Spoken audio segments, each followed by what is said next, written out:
Allô à tout le monde, allô à les amis, j'espère que vous allez bien. Et aujourd'hui on se retrouve pour l'épisode 3 dans la découverte de l'étrange où nous allons parler de l'OVNI de Varginha.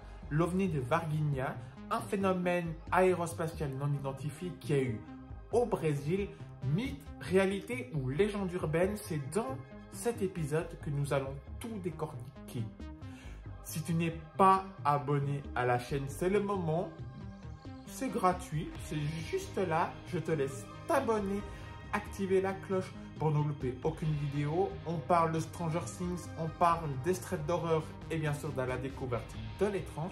Et bien sûr, n'oublie pas de liker et de partager, ça aide à référencer les vidéos et peut-être que d'autres personnes aimeront le contenu de cette chaîne. Et nous, place à cette légende urbaine. Allez, c'est parti.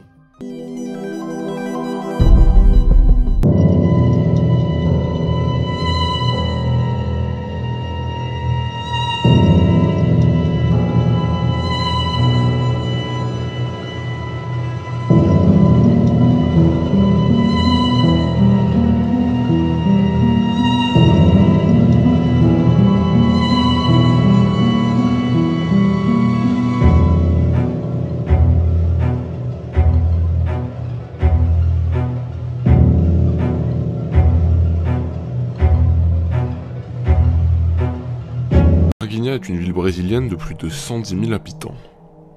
Le 20 janvier 1996, plusieurs lumières étranges sont observées autour de la ville.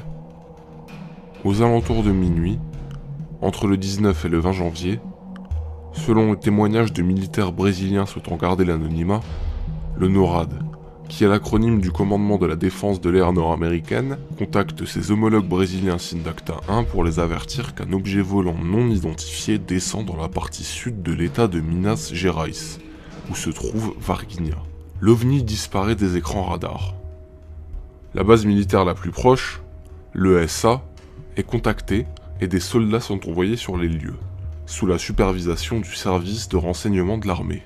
En parallèle, à 1h30 du matin, un couple de fermiers, Augusta et Eurico Rodrigues, sont réveillés par le bruit de leurs animaux. À l'extérieur, ils aperçoivent volant à 5 mètres du sol un engin de la taille d'un minibus, sombre et ayant la forme d'un sous-marin. L'OVNI semble endommagé car de la fumée s'échappe d'une extrémité. Par la suite, l'OVNI quitte les lieux et prend la direction de Jardim Andere, un quartier de Varginha. La nuit passe. À 8h30, les pompiers de Varginha reçoivent un appel téléphonique qui leur indique qu'un animal bizarre rôde dans le jardin public, dans les forêts du jardin Jardim Andere, un parc dans la banlieue nord de Varginha. 2 heures plus tard, 4 pompiers, sous la direction du major Maciel, arrivent sur les lieux. Ils y découvrent les militaires déjà sur place. Ils remarquent que les militaires ont déjà capturé la créature qui est dans un filet. Et cette créature n'a rien d'un animal sauvage. Au contraire, elle ne s'apparente à rien de connu. Elle fait plus d'1 mètre de haut, a une tête démesurée, les yeux rouge sang, la peau brune et huileuse. Elle porte 3 bosses sur le front, 2 bras avec des mains n'ayant que 3 doigts ainsi que 2 jambes avec d'énormes pieds. Les pompiers rentrent à la caserne, tandis que les militaires emportent la créature à la base de l'ESA. Les témoignages de civils ayant assisté à l'incident sont nombreux. Ainsi, l'un d'eux déclare avoir entendu des coups de feu, puis avoir vu des militaires quitter le bois avec 2 sacs. L'incident est bien contenu, et on pense alors que l'affaire est terminée. Mais de nombreux témoignages de civils s'ajoutent alors à ceux des militaires et des pompiers. Le même jour, 3 adolescentes, Katia Andrade Xavier, Liliane Fatima da Silva et Valkyria Aparecida da Silva tombent nez à nez avec une créature identique à celle capturée dans le parc. Rapidement, tous les habitants du quartier remarquent la créature.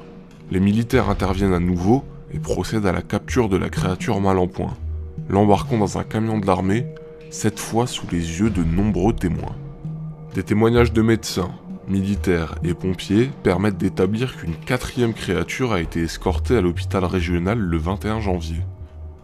Malheureusement, La créature y décéda le 22 janvier. Son corps fut alors emmené à l'ESA. La cause du décès restant encore aujourd'hui un mystère. Les jours qui suivent voient alors de nombreux déplacements rentrant et sortant de l'ESA. Autopsie des créatures, visite de l'US Army et de l'USAF, convoi militaire quittant la base. Les habitants de la région déclarent qu'une telle activité avait rarement été vue autour de la base. Le 26 janvier, des membres de la NASA arrivent sur le sol brésilien. La raison officielle est la signature d'un traité pour de futures missions spéciales entre les États-Unis et le Brésil. Mais beaucoup pensent qu'il pourrait s'agir d'accords en relation avec les créatures capturées. La signature le 1er mars de l'accord par le secrétaire d'État américain Warren Christopher et le ministre des Affaires étrangères brésilien Felipe Lampreia, puis la visite du patron de la NASA Daniel Goldin le lendemain, corroborent cette théorie. Si ces collaborations ne sont pas exceptionnelles, c'était en tout cas la première fois qu'un directeur de la NASA se déplaçait pour visiter les installations de la recherche spatiale brésilienne. On pourrait croire l'histoire terminée, mais de nombreux témoignages surgissent. Et les autorités vont tout faire pour essayer de discréditer le témoignage clé des 3 adolescentes ayant eu un contact avec la créature. Le 29 avril, Luiz Helena da Silva, la mère de Liliane et de Valkyria, les 2 filles ayant vu la créature, est approchée par 4 hommes en noir. On lui propose que ces filles enregistrent une vidéo dans laquelle elles avoueraient avoir entièrement inventé leur témoignage. Les hommes lui proposent une forte somme d'argent en échange. Mais la mère refuse. Le 4 mai, lors d'une conférence de presse en présence de journalistes et ufologues, la mère rend la proposition des 4 hommes publique. Un ufologue, Vittorio Paccaccini, révèle les noms des militaires impliqués dans l'opération visant à capturer les créatures. Des journalistes tentent de contacter l'ESA pour obtenir des informations, mais l'ESA ne les aide pas. Le 8 mai, le commandant de l'ESA, le brigadier général Sergio Pedro Cello Lima, déclare lors d'une conférence de presse que l'ESA n'a jamais participé à de telles opérations. Le cousin du fils d'un militaire de l'ESA affirme que le fils du militaire posséderait un film montrant la créature qu'il a pu voir. Le cousin a alors proposé le film à une chaîne de télévision brésilienne. Mais ce dernier aurait alors été victime de menaces de mort et a dû se rétracter. À propos des menaces de mort, Vittorio Paccaccini, l'ufologue, déclare qu'après la conférence de presse du 4 mai, les militaires et témoins avec qui il est en contact coupèrent toute communication avec les ufologues par peur d'être éliminés, et des rumeurs couraient à propos des lignes téléphoniques des ufologues brésiliens qui auraient été mis sous écoute. Beaucoup de mystères entourent cette affaire. Ce qui est sûr, c'est que les nombreux témoignages, dont ceux des militaires, correspondent à ceux des 3 filles. De nombreux témoignages de médecins, militaires et civils confirment les événements du 20 janvier et les jours qui suivirent. Un militaire trouva même la mort dans des circonstances suspectes, ce qui corrobore encore plus le fait que les événements aient bien eu lieu. Le récit complet est disponible en description. L'explication officielle de l'armée est qu'il s'agissait d'un homme déformé nommé Luis Antonio que les 3 filles auraient aperçu.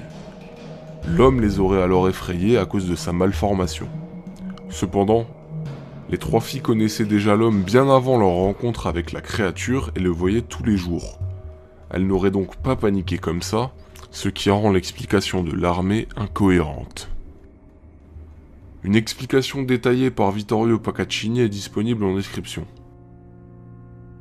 En conclusion, la majorité des faits rapportés reposent sur des témoignages.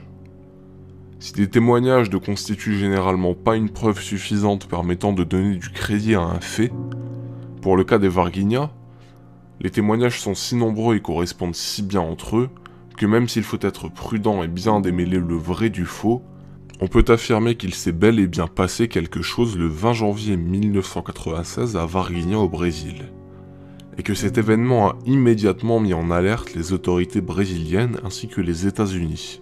Il y a eu une véritable volonté de dissimuler les faits, bien que l'affaire ait été médiatisée dans les pays proches du Brésil.